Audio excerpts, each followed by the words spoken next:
Network Entertainment.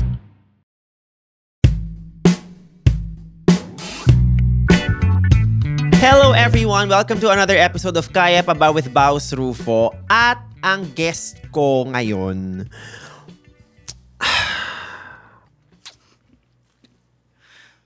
Kaya mo yan? Kaya pa ba? Please welcome Christy Tabanyag, aka Miss Deliciousness. Hello everyone! I am your pambansang Disney princess. Sa mga hindi po din nakaka-follow pa sa akin, ako din po ang mama ni Chopper. Hello, Mi. Hi, Mi. Kamusta? Salamat naman at napaunlakan. Oo naman. Parang napilitan lang din ako eh. Ako rin napilitan lang din akong ayain ka. Kasi di ba nag-hosting tayo last time. Oo. Tapos nung niyaya mo ako na mag-guest sa podcast mo, sige na nga, magbigyan ko na. Ako naman, parang nung nakita kita, sabi ko, wala kasing kumakausap sa'yo nun eh. So, nag-offer na lang ako punta ka dito. Oo, para ikaw ata yung maagang umalis ng ng venue eh. Charot lang. Oy, hindi. Sabay-sabay tayo umalis, no? Ay, so, tama pala. Nagpahatid ka. Pero nakakatuwa lang kasi finally na kilala na kita nung tayo ay nag-host ng isang Pride event earlier this month. Pero I'm so happy that you're here sa Kaya Pa Ba because I've had your friend Poca here mga around a year ago. Tapos sabi niya sa akin, Baus, wag mong i-invite si Christy. Ala! May mga ganun palang disclaimer. Bakit na? Anong sinabi niya? Charis lang. Ito na nga, sinabi niya na later, meron din akong sasabihin. Sige, charis lang. Charot. Okay, so first of all, maraming salamat at dumating ka ngayon ng mukha kang job applicant. Hindi, kasi nag-prepare talaga ako. Kasi sabi ko nga, baus-baus ng mga podcast.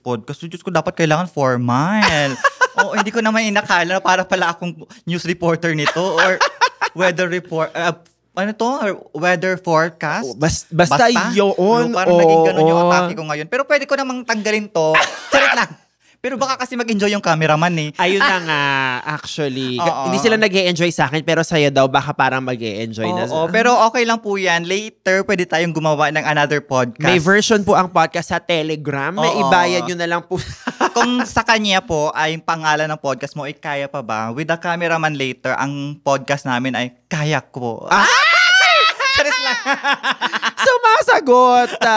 Pero yun nga, Pride Month ngayon. Patapos na ang Pride Month. Marami ang racket and all that. Pero kamusta ka today? Physically, emotionally, financially, Pag sinabi ko bang wala na akong pera, bibigyan mo. Charot lang. Hindi, okay naman so far. Tsaka nakahinga-hinga na nga ako dahil kung di ba na-share ko din sa inyo last time na parang napahinga ako this time kasi nga dumating sa akin si Chopper, yung aso ko. Yes, kasi nga hindi ko din in-expect na malakas yung hatak niya sa social media. So, siya na yung hinahanap ngayon. Siya na yung masikat sa akin ngayon. So, hindi na ako masyadong malala mag-editing. So, napahinga ako. Masaya naman. Correct. Isa ka ng momager ngayon, diba? Pero yun nga, talagang mahal na mahal namin at nang madla si Chopper. But we are here for you because we love you so much. So, dapat pala, dinala ko lang si Chopper. Hindi naman. Saka na siguro. Mas mahal na daw ata ang TF niya kaysa sa'yo. Actually, pinamahalan ko talaga. Kasi alam mo yung pagtitrain, hindi po madali. Tama. Kung pwede na siyang magsalita, why not? Diba? Mas mamahalan ko talaga. Charot! Pero grabe, alam mo nung nakilala kita, sobrang lakas ng energy mo in a very good way. As in sobrang good vibes. And napansin ko rin sa'yo na talagang yung pagiging funny mo, talagang performance siya. Kasi nung tayo lang sa tent, sa holding area, most of us parang talagang tahimik lang muna. And then aral ng script. Reserve yung energy Reserve. ko. Pero pag game time na, talagang laban, hataw, puksaan. Diba? Pero kailan mo na-develop tong parang funny side mo? Feeling ko talaga na siya, it runs with the blood. With the blood? Or it runs with the family tree. Hindi kasi yung pamilya ko talaga medyo mabida-bida. Charis lang, hindi naman sa bida-bida na in a negative way. Alam mo yung very talentful because we are full of talents. Not just one, but a lot of talents. That's talaga? Why it's talentful. Yeah, so yung grandparents ko tsaka yung parents ko marunong sumayaw, marunong din kumanta. And then yung parang confidence namin pag yung nagjo-joke or yung basta nasa pamilya na namin yung pagiging kwela tsaka bibo. So yun, parang na-develop ko na lang siya hanggang nung nag-study. Anong klase yung parang funny ng tatay mo or ng mom mo? Ano yung parang kung may comedy style sila, anong boses nila? Si Pudra, ang peg niya man is more on wisdom na, alam mo yung nagjo-joke siya pero may sense. Correct. Ayun. Si Mudra naman yung overwhelming na confidence naman yung naibigay sa akin. Kasi, nung bata pa ako, kahit nung siguro sanggol pa ako, nagpa-practice na kami ng gymnastics. Chores lang. Hindi, kasi gymnastics yung mama ko talaga dati. Talaga? Oo, Okay. Nung pa siya, yung high school, like lumalaban-laban siya sa division, tama ba? Division. Subtraction. Tsaka multiplication. Minsan, charis lang. At tsaka parang nag-interschool na din siya, ganon. So, nung nagkaanak na siya, ako yung since ako yung panganay, ako yung pinagtripan niya. Ayun, so pinag-gymnastics ako, tapos yung nagpa-perform sa harap ng maraming tao until such time talaga na OA na din yung naging confidence ko now. Ganon. So sa kanya ko nakuha yung confidence. Tapos yung sayaw, yung pagiging artistic sa father side naman. Talagang produkto lang din talaga tayo ng mga superpowers at ng abilities ng mga magulang natin, no? At saka na din, parang sa utak din namin na parang ito din kasi yung mga lessons, na in-inculcate. Inculcate! Ito yung sinasabi ng grandparents ko, yung lola ko, specifically, sabi niya talaga, we need to share our blessings. And one of our blessings is ang talent natin. Diba? So, i-share natin siya kasi binigyan tayo ng talent So, i-share natin siya since we will be parang kumbaga makaka-entertain tayo ng tao, tsaka hindi naman din, wala namang masama kung i-share natin yung talent natin, kung alam naman natin masaya sila. Right? So ayun, nag-start talaga ako sa pagda-dance. Hindi ako naging comedian. Naging comedian na ako nung mga high school, college, and then now. Pero nakakatuwa, no? Siguro, anong pakiramdam ng parents mo now? Like, seeing you talang a professional entertainer, kumbaga yung gifts na meron sila na ipamana sa'yo, ngayon pinagkakakitaan mo na. I mean, I'm sure, like, how do they feel about that? Oh, super proud. Very proud. Kaya ang Pride Month. Hindi, sobrang proud sila, lalo na yung Pudra ko. Kasi, di ba, yung panahon natin dati, parang ang hirap. Sinama mo naman ako sa'yo. Ay, sorry ilang taong naman. ka na ba? Sabay tayong sabihin yung age siya rin in 3, 2, 1. 30. 34. Ay, mas matanda ka pala. Sige, okay sabihin, lakasan mo pa. Hindi, okay lang naman. Hindi pa naman, pabulok. Hindi pa pabulok. Fresh pa naman. nasa mga 13. Okay na, pakisagot na lang po yung tanong. Hindi, ano nga yung tanong? Charis! Napaka-ADHD, no? Charis. Hindi, like, ano yung pakiramdam lalo na yung tatay mo, sabi mo. I'm very proud siya kasi dati, may naririnig kaming mga, kumbaga, sabi-sabi, lalo na ng relatives or yung mga neighborhood na, walang mararating yan kasi nagbakla. Yung mga ganun. Grabe. May time talaga na nandun ako, tapos narinig pa ng Pudra ko na, wag kang magbakla kasi wala kang mararating. Parang ganun yung narinig namin sa relatives namin that time. So parang naano siya, na-imbire na yung Pudra ko. Hindi naman siya nakipagsabunutan, malamang. Pero yun nung nagkaroon kami ng moment na parang okay, narinig din niya. So parang kinausap niya ako na that's the reason na we need to study hard and work hard para mapatunayan natin sa kanila na hindi ka bakla lang. Hindi dahil na bakla ka, wala ka ng kwenta, wala kang mapapatunayan, parang ganun. So, kahit lang man na, ang gusto niya lang talagang sa akin is, yung goal na sinet sa akin is, mag-aral ka ng mabuti. Kahit hindi ka maging honor, mapagtapos lang kita, magandang achievement na yon. Hindi pwede ganun, girl. Binigyan na ako ng ng kagandahan. Diyos ko, competitive ako, di ba? So, baklang-bakla talaga. So, sabi ko, no. Hindi dapat hindi pwedeng mag-aral ng mabuti. Dapat maging honor student. So, from elementary, high school to college, naging talaga, naging honor talaga with flying colors talaga. So, proud na proud siya kasi ilang balik siya sa stage talaga. Tapos, nung pag-graduate ko ng college, sabi niya, I'm so proud of you. Tingnan mo yung boss ko, tingnan mo yung mga taong nagsabi sa atin na wala kang kwenta, wala kang future, ganun na lang. Wala kang future. Pero tingnan mo sila ngayon. Nasa harap natin, nasa stage tayo. Pumapalakpak. So yun, parang, my God. Ayoko naman umiyak, di ba? Kasi hindi pa waterproof yung makeup ko noon . So sabi ko talaga kay Pudra na, hindi pa to, like start pa lang to papang kasi nga kakagraduate ko lang. So after this, I will work hard din para yung mga dreams naman natin as a family, ma-achieve natin. Pero nakakatuwa rin, no, na parang pag lumaki ka talaga sa isang household na very supportive parents, 'di ba? Ang ganda nung naging response mo na parang kung sabi ng tatay mo na okay lang na kahit graduate ka na, okay ka na. Pero ikaw parang hindi. Like, I will make you prouder dahil sinusuportahan mo ko. Kaya talagang binigyan mo siya ng malalang honor, malalang medal. 'Di ba? Na parang sana lahat ng, I think yun ang wish ko rin for all the queer kids right now, no? Na meron silang ganun ka supportive na space. Yes. Yun din yung parang naging grateful ako somehow kasi yun na nga, iba-iba tayo ng kwento, right? May mas malala talaga na mga nangyari sa iba ding mga natin, mga brothers and sisters. Kahit nga yung iba hindi talaga nakapag-out So, naging grateful talaga ako kasi aside sa naging supportive sila sa pagiging bakla ko, sa lahat din ng mga ginagawa ko, dahil like for example nung kahit hindi pa ako content creator, yung nagjo-join pa ako ng pageant, dahil kung may time talaga pumupunta si Pudra, tsaka pag nandyan si Pudra panalo talaga, Reyna ang bakla. Lucky charm mo siya. And then minsan talaga parang actually parang naging lucky charm ko sa dati nung nagjo-join ako ng pageant kasi nung unang ko talaga yung citywide na pageant, panalo ako, naging Reyna ako kasi nandun siya. Tapos yung isa pa na sinalihan ko, very sa timing talaga yung parang naging Q&A sa akin na naging Reyna din ako kasi lumindol that time tapos hinahatid niya ako papunta dun sa bus station and then lumindol. So nag-stop muna kami tapos pinahupa muna namin yung lindol tapos sabi niya dapat pag may ganitong mga sitwasyon dapat pag lumindol dapat kalmado lang para alam natin yung gagawin natin ganyan. Tapos pag humupa na nahintin niya na ako sa bus station. Tapos sa Q&A, yun yung nabunot ko, ano ang dapat gawin pag lumindol? Promise, kasi nga, kasagsagan yun ng lindol sa Mindanao. Tapos yun yung nagtanong, oh my God, ang perfect nito. Kasi ito yung sinabi ng Pudra ko. The first thing that we need to do is we need to be calm.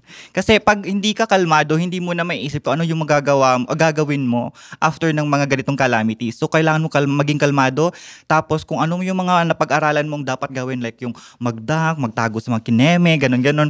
So, at least, magagawa mo yun kung kalmado ka. And then, kung carry ka na, kung okay ka na, labas. Naging Reyna dahil doon. Nasabog. Lucky charm talaga si Pudra. Yes. At alam na alam yan ng mga nakasubaybay din sa akin dati kasi naikwento ko yan sa isang content ko. Nako, parang wala nang mas gaganda pang kwento doon. So, tapos na po ang episode. Ang Pride Month and Father's Day special. Mother's Day naman. Mother naman na na conflict. Pero no, hindi. Talagang malaking bagay yung meron kang safe space. 'Di ba? Kasi parang hindi mo na iisipin kung tama ba yung ginagawa mo. Mas makaka-focus ka lang on being the amazing, brilliant, creative soul that you are. Mas makaka-focus ka lang dun sa goal mo at saka sa sarili mo. Correct. So, isa din sa siguro naging factor kaya ganito yung yung confidence tsaka yung pagiging positive ko, it's because of the people around me. Magandang talaga yung sinasabi nila na you need to choose yung mga tao or mga friends na dapat nagpalibot sa'yo. Correct. Alam mo yun? Kasi hindi naman always din na positive talaga yung mga tao na sa palibot mo. Pero at least, yung mga tao na yun ay tutulong talaga sa'yo. Like, genuinely Hindi lang puro hindi lang yung tutulungan kita. Pero meron palang mga, alam mo yun. Correct. May mga other pala na mga intentions. So, I'm so lucky din na aside sa family ko, meron talaga akong mga true friends na tumutulong sa akin emotionally, morally, and financially. Yun talaga yung pinaka-importante, yung financially part. In fairness naman din. No, pero I guess gusto ko malaman, especially now na public figure ka na, just because naman public figure ka and you're a content creator doesn't mean wala ka ng mga nagiging problema sa buhay, diba? Pero like, now na napansin mo na ganito na yung state mo in life, anong klaseng love and support na from your friends ang kailangan mo ngayon? Kasi nag-iiba yan di ba, over time. Ngayon, ano yung love language na gusto mong ma-receive from your friends? More on talaga, yung presence. Kasi, di ba, pag tumatagal din yung friendship, may time na parang nagkakasawaan na kayo magkita. Correct. Which is, until now din naman, parang kaming lahat dun sa circle na yun, parang gusto din namin magkita-kita kahit every week lang or every weekend. Kasi nga parang mas maganda talaga yung may physical touch, may physical na mga, alam mo yung mga friends sa pag tumatawa kayo, naghahampasan kayo. Yun yung physical touch na violence.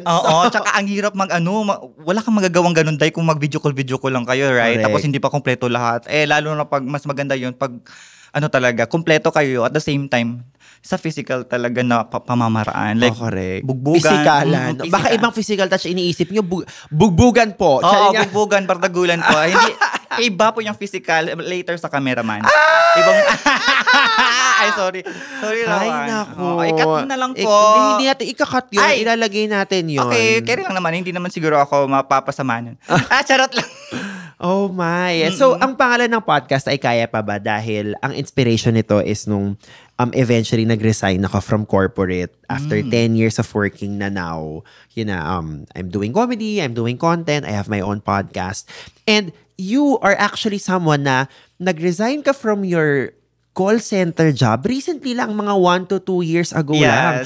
So, for quite some time, ikaw na si Miss Deliciousness, pero like pinagsasabay mo pa with a 9 to 5. Pero can you share more about this story?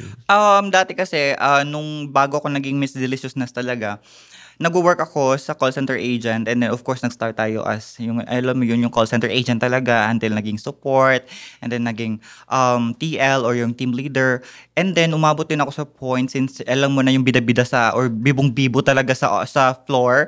So inassign. Paano yung bibong-bibo sa floor? Maingay masyado kahit nagtitake ka ng call. Hello, thank you for calling customer service. How may I help you for today? Tapos alam mo yung irate na yung customer. Pero yes, I really understand your frustration right now. Like mga ganon. So at least, dahil doon, nakita din naman nila yung potential ko sa yung alam mo, yung pag-entertain ng mga madlang people. And then actually, ito yung struggle ko nung inassign ako sa people engagement or employee engagement team. Alam mo yung na ikaw yung nag-organize ng mga activities, programs sa opisina. Dahil halos English lahat ng hosting. Ang yung English ko kasi limited lang kasi yung vocabulary ko is just for basic people. Yung average people lang, Tapos yung mga client visit hindi ko kinakaya kasi mga AFAM lahat ng audiences mo. So dapat English only policy. So, dinadaan mo na lang sa audience impact. Yeah, so dapat may script yan, di ba? So, of course, kailangan mo mag-alam mo yung mag-adlib-adlib. So, minsan, di ba, of course, pag nag-wrong grammar ka or na-mispronounce ka, nag-defense mechanism ko na siya, So, imbis na maloka sila, mispronounce siya, na-wrong grammar siya, nagiging comedy siya.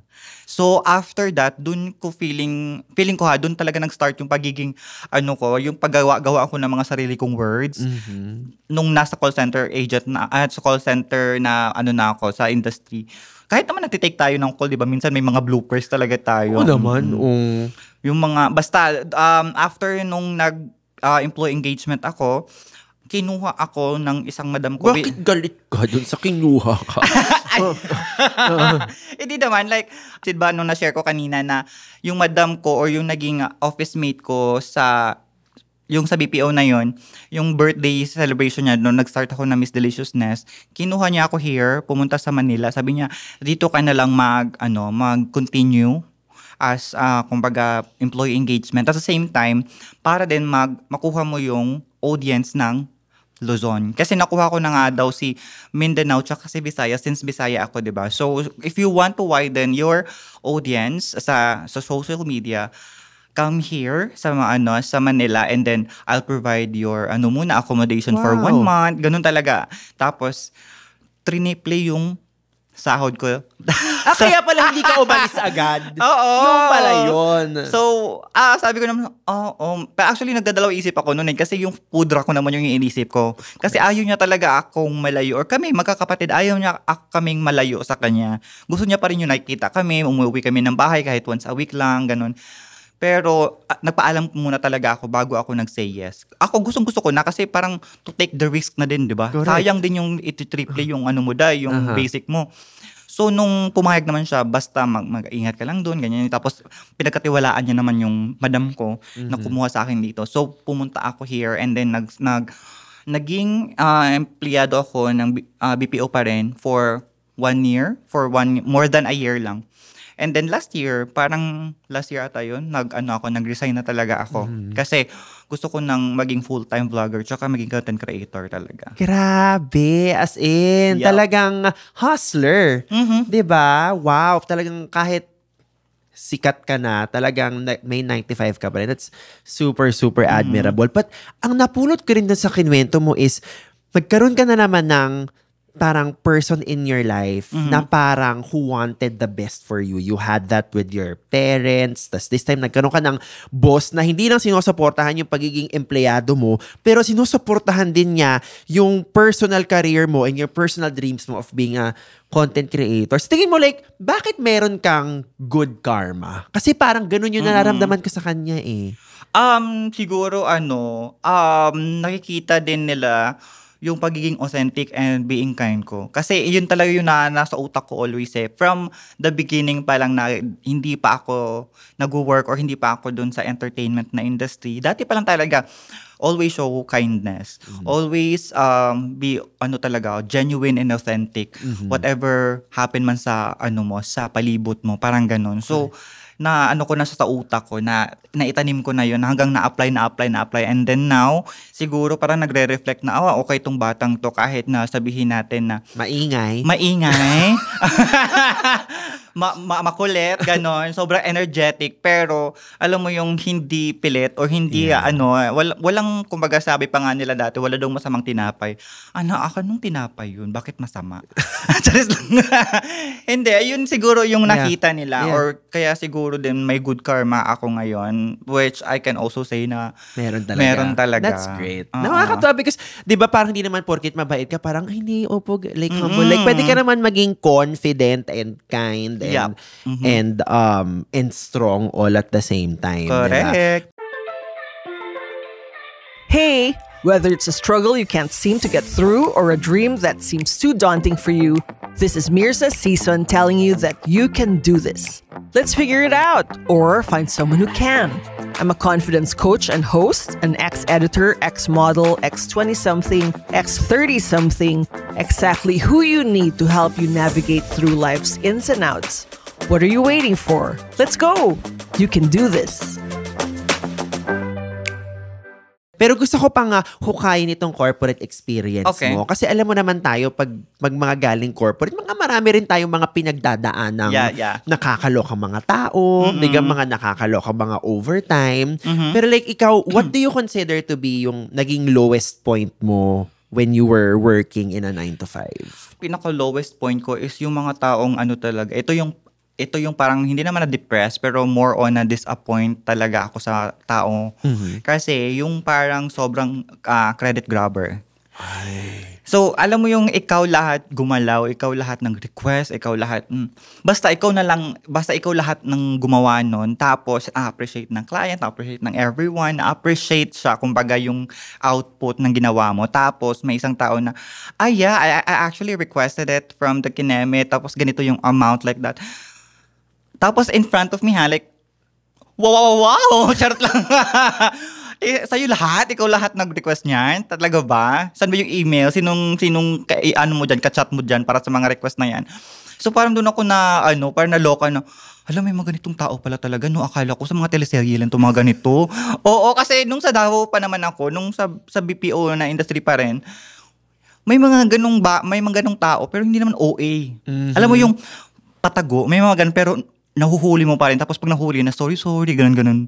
At least may mahiya. Pero dito talaga, nung lumipat ako dito nung na-experience ko yung ganung kasing tao, dun ko talaga na-realize na, ang na pala, and meron pala talagang ganitong kontrabida sa life. Like, akala ko talaga teleserye lang yung mga ganung character. Meron pala talaga in true life. So yun, parang na-disappoint ako somehow sa tao na yun. Kasi nga, parang, boss, di ba? I mean, like, mataas din yung posisyon nun. Tapos, yung parang hirap ko, hindi na-appreciate. Kasi nga, parang kinuha na yung credits. So, siya na yung naging star ng Pasko. Kumbaga, ako lahat dito akalain mo yung ako pa yung nag-organize, ako pa yung nag-request ito, nag-design nito, ako pa yung nag-decorate ng mga stage and everything, ako pa nag-host, ako pa alam mo yung nag-perform. Lahat halos, ganun ako ka-OA as a employing. One-woman show. Yes. So, sabi nila, kasi kinuha ko si Christy from Davao yan, talented yan, ganito. What the, ganun na lang talaga, what the, yes. So noon, parang somehow nawalan ako ng gana kung ibibigay ko pa ba lahat sa trabaho ko kung ganito din naman mangyayari.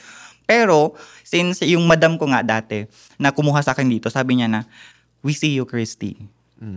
So siya ang kumbaga nagsabi dun sa kliyente sa mga na ako lahat gumawa or yung team ko yung gumawa sa magandang output na tawag nito, inorganize niya. Correct. So yun, parang ay, okay, nabalik again na. yung gana Good ko. karma ulit. Yes. Correct. Ang napansin ko rin kasi sobrang importante actually nung time mo sa corporate to actually prepare you for itong ginagawa natin now. Parang feeling ko, buti natuto muna akong like makipag-meeting, makipag-usap sa tao, magtanong ng smart questions when something is not clear and also like meet deadlines. Kasi parang feeling ko kung hindi ko pinagdaanan yon, baka feeling ko like hindi ko alam paano i-navigate itong ginagawa Totoo natin, di ba? Yes, I agree din sa point mo na parang ang dami nating mga kumbaga mga lessons na nakuha nung nag-work tayo sa BP or let's say sa corporate, tapos in-apply natin siya ngayon as content creator. Kasi ang sabi ko nga, always ko din sinasabi to sa ibang content creator ang nakuha ko talaga sa BPO or dun sa industry na yun is yung sa coaching session. Alam mo yung every coaching session kasi, I was able to coach dati sa mga agents din eh. So alam mo yung paano bumasa ng tao, ano yung approach na maganda sa ganitong klaseng tao, yung mga ganon. So at least hindi na siya magiging mahirap sa atin kung i-apply natin siya sa content creation kasi mayroon kang mamimit talaga na ganitong klaseng tao din. So, at least you know already how to deal with that person, how to handle the situation, and then of course, to resolve the issue or problem kung ano man meron kayo. Ganun. Diba? Importante talaga siya eh. But now that you know, you've been doing content for 5 years, tama ba? Oo, Magpa 5, 5 years diba? Ano pa yung big dreams and big hopes mo? Actually, parang sa lahat naman to, applicable to sa lahat. Gusto ko talaga na maraming pera. Charot. Oo, gusto ko na maraming pera, B. Kasi alam ko naman merong mga blessings na dumadating sa atin ngayon. Pero gusto ko talaga yung sobrang maraming pera kasi I wanted to help as well other people. I want to get to that point na ayaw ko nang isipin yung masyadong OA na magtrabaho. Gusto ko na yung mag-focus ako sa self ko at the same time helping others. Like, financially ba yan? Or kung pwede bang magpakain, mga ganung bagay lang, kahit konti, at least ma-appreciate ng ibang tao. Gusto ko yung ganung maraming pera. At the same time, of course, yung dream namin as family na magkabahay, ganun. Yung parang na lang, yung donya-donya na lang ang feg. Yun lang yung big dream ko talaga. Gusto ko yung donya-donya lang ang peg. Oo, diba? hindi naman yung donya na nanampal ng katulong, te. Alam mo yung donya na donya with a heart. Oo, donya with a heart. Okay. Yeah. So tayo dito feeding program.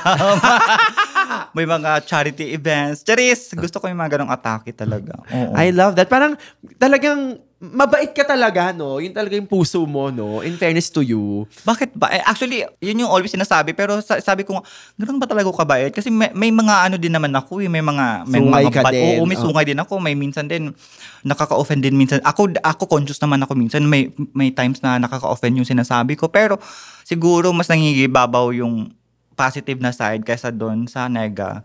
Kasi ako din talaga, pag may nega din sa palibot ko dahil, exit na ako. Kasi baka madamay ako. Kasi di ba may mga ganun? Yeah. Pag alam mong nega halos lahat sa palibot mo, tapos let mo yung sarili mo doon na magstay talaga ng longer, there will be time na ma-adapt mo siya or ma-apply mo siya. Hindi ka na conscious na, may na-offend na pala ako, nasasaktan na pala. Kasi nga, yung palibot mo, ganun always. Or Tama. mga nega-nega. So, ako naman, since pinalaki tayong always positive in life, pag nega na halos, exit. Sabay.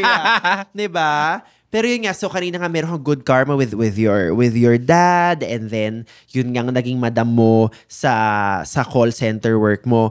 Do you see yourself parang paying it forward for certain people ngayon? Parang nagtitake on ka ba on like a mentorship role now sa mga certain bagets or certain people in your life? Yeah, actually always yan. Oh. Hindi ko lang masyadong binivideo, of course. Kasi parang mas nagiging genuine kasi yung mga mentorship or yung help mo na binibigay sa tao na yan pag wala masyadong camera. For me so pag lalo na pag mga, for example, may mga guesting ako or meron akong hosting sa specific na event, tapos may mga mahalubilo ako na ganito, ganyan, na mga aspiring content creators din and they want to know something, ano mga ginagawa ko. sasabihin ko. Tapos yung mga stories na sinishare ko din ngayon, ganun din yung parang sinasabi ko if we have longer time din na tawag nito, magchikahan, sasabihin ko din lahat para mas ma-inspire sila na, grabe din pala pinagdaanan mo, grabe din pala yung hard work na kailangan dyan if you want to enter content creation. Hindi naman talaga siya mentorship na yung, di ba may mentorship na napababayad talaga. Alagaan mo talaga ng ganun. Pero, ako, lang talaga, pag may chance na makausap ko yung mga taong yun, I'll let them know ano yung storyline ko, ano yung mga experience ko. Ganun. And actually, buti na ini-impart mo yung message na content creation is hard work. Yeah. Diba? Especially, parang feeling ko, like, if you've been in the game mga 3 to 5 years, parang, oh my God, saan pa ako pupulot ng inspiration ngayon? Diba? Kasi parang, laging, ang content, parang, sometimes yung pinag-iisipan po ng matindi, yun yung magfa-fly. Sometimes yung mga hindi mo pinag-iisipan, yung magfa-fly na lang. Yes, out of nowhere. Diba? So ngayon, like, paano ka na pumupulot ng inspiration now versus, I guess, nung nagsisimula ka pa lang? Sometimes, namumulot ako ng inspiration, depende sa anong trend ngayon. Kasi minsan, di ba, may mga issues na sobrang overwhelming sa lahat ng tao na, oh my God, parang nasa stress na halos lahat. So, ang ginagawa ko naman, since comedian tayo, ginagawa natin siya ng content na magiging light yung impact. I mean, nagiging comedy siya, at least nakakatawa siya, pero may sense. Parang natatamaan mo yung issue somehow. Parang ganun. So, hindi naman always ganun, pero of course, hindi naman din always may issue. Pero kinukuha ko talagang inspiration more on my audience. Tama. Yes, kasi sabi nga nila, dapat hindi ka magbasa ng comments para hindi ka ma-stress. Hindi naman nakaka-stress yung comments. Depende siguro sa content mo, girl. Oo, charas lang. Hindi, dapat nagbabasa tayo ng comments. Since we are content creator, we need to, hindi naman sa akin na naman to opinion ko lang naman to, hindi naman to applicable sa lahat. For me, we need to read the comments kasi na may kasi dyan may negative feedback, merong positive feedback, but still a feedback. And for me, this is a gift that we can get from our audience. So for me, ma-positive man yan, perfect. Pagpatuloy ko itong ginagawa ko. May negative feedback, mag-filter ka dun sa mga negative feedback mo kung ano yung makakatulong sa mga contents mo. So for example, yung inaatake yung physical appearance, always yun sa akin, Day, kasi as a transgender, Day, parang, so hindi ka naman din hindi ka pa rin babae, ganyan, basta ang daming mga as a transgender. So, ulit-ulit na lang. Oo, so hindi naman ako affected dun kasi, totoo naman. Mukha ka pa rin lalaki, ganun. Okay, so, actually, hindi naman po talaga ako nagiging trying hard na maging pa-femme talaga or pamamahinhin. Trans ako pero ganito na talaga. Ito talaga yung kaya ng science and technology with chemical reactions. So, i-accept ko. So, at the same time, kung meron mga ganong feedback, hinahayaan ko na. Pero kung meron talagang negative feedback na, ay bastos yung yung content mo, hindi maganda sa bata, ganyan. So, oo nga no. It's a negative feedback, but it will help you sa paggawa mo ng content, right? So sabi ko nga, oo nga no, parang very very vulgar or very OA yung mga words ko na ginamit. So that's the time na I create my own words. Gets mo yung, for example na ito, tentacles with side mirror. Pag inisip mo yan, anong nasa utak mong tentacles with side mirror? Kuko? Diba?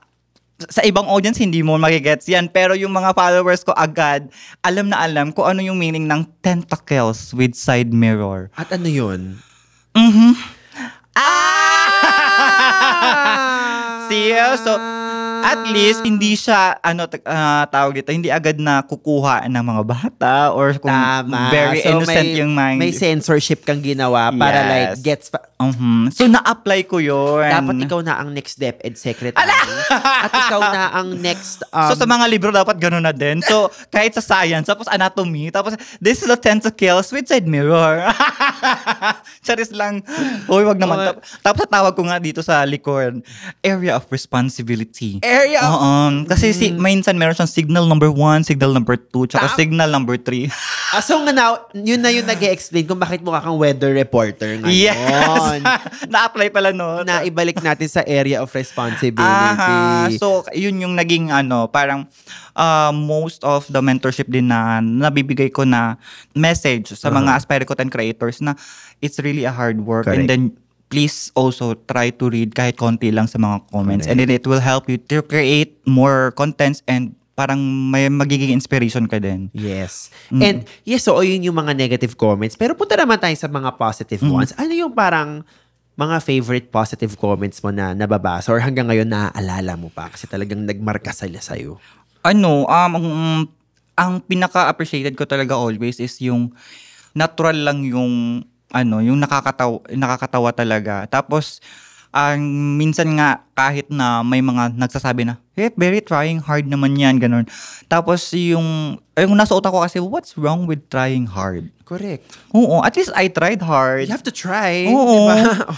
Yun na nga yung nasa utak ko. Tapos hindi naman siya na negative. Tapos may time, yung positive talaga na pinaka-na-receive ko yung yung parang, nakakatuwa ka talaga. Iba kasi yung nakakatawa lang kaysa sa nakakatuwa, right? Kasi yung nakakatawa pwede kang may sinaktan or may sinabing hindi maganda towards other people, kaya ka nakakatawa. Pero yung nakakatuwa kasi parang more on positive na diba, na comments. So parang, pag maraming ganun na comments, mas ginaganahan ako. Tapos more on lalo na yung mahaba talaga yung mga essay, di ba? Oo, yung parang essay. GPT yung comment. Oo. Ay, sobrang appreciate talaga yung ginawang content to kasi ang haba ng comment. Tapos, yun na nga, since I have my own English, I have my own grammar, di ba? Gumagawa ako ng sarili kong grammar. As long as maintindihan din naman ng mga tao, ina-apply din nila sa self nila. Aww. Siguro nga din relatable na hindi naman tayo perfect na mga English person. Pero alam mo yung the way din sila mag-communicate or the way sila mag-comment sa'yo, ganung ganung way na din or ganung atake na din sila mag-comment sa mga videos mo. So parang, influencer talaga. Kasi na-influence ko yung wrong grammar. Pagiging wrong grammar ko. So parang dun ko na-appreciate na, I love that. So ngayon, like, you're someone who was successfully able to transition from a 9 to 5 to now full-time content creator. What are you most grateful for? Ano yung tipong napapatigil ka na lang minsan parang, unfair sa universe. Ginive sa akin. Yung mga bagay na hindi ko afford dati. Yes, kahit yung maliliit na bagay lang kasi ewan ko, sobrang appreciative ko din kasi I'm always grateful sa lahat ng mga nare-receive ko. Kahit na sabihin natin na binili ko siya or something like that. Pero mapapaisip na lang ako na, oh my God, dati hindi ko to nabibili. For example, makeup. Mm-hmm. I love makeup din kasi I love, kumbaga, painting and then nagiging canvas ko yung mukha ko. Gets mo yun? So, mas napapaganda ko pa yung face ko. Ang perfect nun. Dati, ang ginagamit ko makeup, alam mo yung mga sa mga Chinatown. Alam mo yung pag ginanon mo sa face mo, parang ang hapdi pero ganda kasi wala tayong pera. Charis lang. So ayun, parang ngayon na-afford ko na yung mga mamahaling products, tapos minsan pa nakukuha ko ng libre for PR package. So parang na-appreciate ko talaga siya na my God, dati talaga ang hirap, kailangan ko pang mag-ipon or alam mo yung kailangan mo munang itabi yung sa part ng allowance mo para mabili ko tong foundation na to. Kasi dati nag-sideline din ako as makeup artist nung college ako. Yes, nag-sideline ako ng pagiging makeup artist. And then, yun yung mga gamit ko dati puro local brands, which is maganda naman, pero kailangan ko talaga ipunan yun. So ngayon, kung gusto ko talaga bilhin yan, mabibili ko na siya. Oo. So doon ako parang na-touch talaga. Hindi ko naman talaga gusto ko maraming pera, gusto ko maging mayaman, pero hindi ko naman minamadali. Pero ngayon talaga, ninanamnam ko lahat. Ganda. Ng mga blessings. Hindi mo minamadali, hindi mo ninanamnam. Kasi parang sobrang totoong-totoo yun sa brand mo na sobrang like good vibes lang and pagiging genuine lang. Kasi doon tayo na burnout doon tayo parang na-exhaust sometimes na binamadali lahat natin yung mga goal natin sa life. Mm-hmm. Sabi ko nga, di ba may nagtatanong din, may plan ka ba na na change din ng tentacles with side mirror into kabebe? Oo, sabi ko yes, but hindi ko siya minamadali. I don't want to pressure myself na dapat next year, this year, or ngayon na month, dapat meron na akong kabebe. No, gusto ko kasi muna i-enjoy lahat ng blessings kasi nga ito yung mga wala ako dati. Gusto ko ninanamnam muna ko na to, tapos yung dati na kailangan kong mag-aral at the same time mag-work, mag-sideline, tapos perform here para magkapera din, mabili ko yung mga gusto ko dati. Ngayon na I have my financial freedom, I will enjoy it first muna. Like, gusto ko munang namnamin na kung may gusto kong bilhin, mabibili ko siya. Tapos, pag carry na talaga, pag okay, satisfied na ako lahat, sa lahat ng mga nabili ko, sa lahat ng mga nakuha ko ngayon, dun ko na siguro i-goal yung pagpapopokhelya. Parang alam mo yun. Tapos yun na nga sa bahay din, gusto ko dahan-dahanin. Hindi naman yung may bahay agad. Ay, hindi pwede ganun. Girl, baka ang ending magkautang-utang ka tapos sa pressure ka sa bayad. Charing! Tama! So gusto ko talaga, i-settle mo na lahat and then I want to make myself happy talaga. Like, happy sa lahat. Ang nakukuha ko talaga is like, you're just very present every time. You're living in the moment, enjoy mo lahat. And then, like, diba? Sobrang harsh na kasi ng world ngayon. Tapos, i-stress mo pa yung self mo na, oo nga, no, ano na, dapat lahat ng mga kaibigan ko may anak na, may mga in the first place, magkakaanak ba ko? Charot. Hindi natin alam. Meron anak naman ako. Pero aso nga lang. Charis. Si Chopper. Si Chopper. I love Chopper. I love that. Well, thank you so much, Miss Deliciousness, for joining me. Nakakatuwa kasi parang napaka-spiritual ng approach. Spiritual ba? Napaka-spiritual ng approach mo to just joy in life. Parang wala, relax lang. Day in, day out, maniwala ka na dapat masaya lang, dapat grateful ka. And ayan, good karma. Oo, yun lang talaga yung goal. And then always be kind. Correct. Yun ang title ng episode natin, Good Karma with Bad Karma. Ay! Hindi, mas bad karma yung dati. Charot lang. Kung ano mo sa screen, na please show. Charot lang, makita mo yung dati kong mukha, dahil makikita mo talaga yung pinaghirapan ko talaga dati, dahil. Diyos ko naman, deserve naman, no? Salamat, Doc, lahat yan. Charot lang. Diba? Science and technology and chemical reactions. Ala na yan, talaga doon. Diba? Gusto ko yung na-retain mo yun. I love it. So please invite everyone where they can follow you. Saan kanila pwedeng abangan if gusto nila ng sabunutan. Hala! Hindi naman tayo pwede magsabunutan kasi naka-hair extension lang po ako. Charot lang. Yes, hello everyone. Again, this is Miss Deliciousness. So you may follow me in all social media platforms like Facebook, TikTok, and Instagram. Wala po akong X. Wala din akong Shopee. Meron naman, pero hindi naman ako nagbebenta. Yellow basket lang po ako sa TikTok. Charis lang. Wala din po akong ibang link sa ibang website. Baka maghanap kayo ng something, very vulgar. Wala pa po. Pero pag wala na talagang choice, baka pasukan ko yan. Charot lang. Baka nandun ng better karma, di ba? With the cameraman. Ay, sorry. Hindi. Charot lang. And also, sa mga naghahanap kay Chopper, nasa bahay po siya ngayon. Pinagpahinga ko po muna. Kasi pag lumalabas ako, dun siya nakakapagpahinga eh. Kasi, hindi ko alam, siguro, parang pinanganak din siyang content creator. Alam mo yung, hindi ko naman siya pinipilit na, uy, content tayo, girl. Parang hindi naman ganoon. Alam niya pag nag-open ako ng camera sa phone. Correct. Anak mo nga talaga siya. Oo, pag nag-open ako ng camera, bibo din siya. Bida-bida din. Like, parang kung nakapagsalita pa talaga siya, mama, kargahin mo ko, sama tayo sa content. Parang ganun talaga yung peg niya. So, ngayon, pag nasa labas ako or lumalabas ako ng bahay, doon siya nakakapagpahinga, girl. Kasi wala nga camera or wala namang nandidisturbo sa kanya doon. So, nasa bahay po siya. And kung gusto niyo po siyang kunin as, sa endorsement, charot lang, sa commercial, direkta na po kayo sa akin. Charot, naging talaga ng manager ni Chopper. Wala pa masyadong confirmation kasi kung anong mga ganap ko this June. But in July, I will be in Davao and Cebu for hosting naman and guesting yun. So, see ya there, everyone. Love it. So, please always na lang din na, sabaybayan, tsaka i-like, i-share yung mga videos namin. Ganun lang. Diba? Mahirap magawin yun. Hindi naman kami namimilit, pero if makita nyo, i-share nyo na lang. Respeto na lang. Huwag nyo na i-share nyo na. Oo. Tsaka follow nyo kami. Di pwedeng manunood lang kayo sa FYP. Pag dumaan sa'yo, tawa lang tawa. Dapat i-follow kami, day. Correct. Yung mga nagko-comment na, ang funny mo talaga. Pag sinek mo yung profile, hindi ka na mo fina-follow. I-follow nyo kami.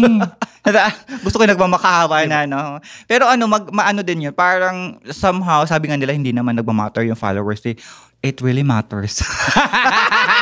Hindi, sa amin mga content creator, yes. It really matters. But yes, correct. Maraming salamat for joining us sa episode na to. So make sure to rate and review us on Apple Podcast and Spotify. Follow us on Instagram, that is Kaya Pa Ba Pod. I am Baus Rufo on Instagram and hey, it's Baus on TikTok. Maraming salamat ulit, Miss Christy, Miss Deliciousness. So it's my pleasure, yeah. We will see you again sa aming next episode. Bye! Yes, bye everyone!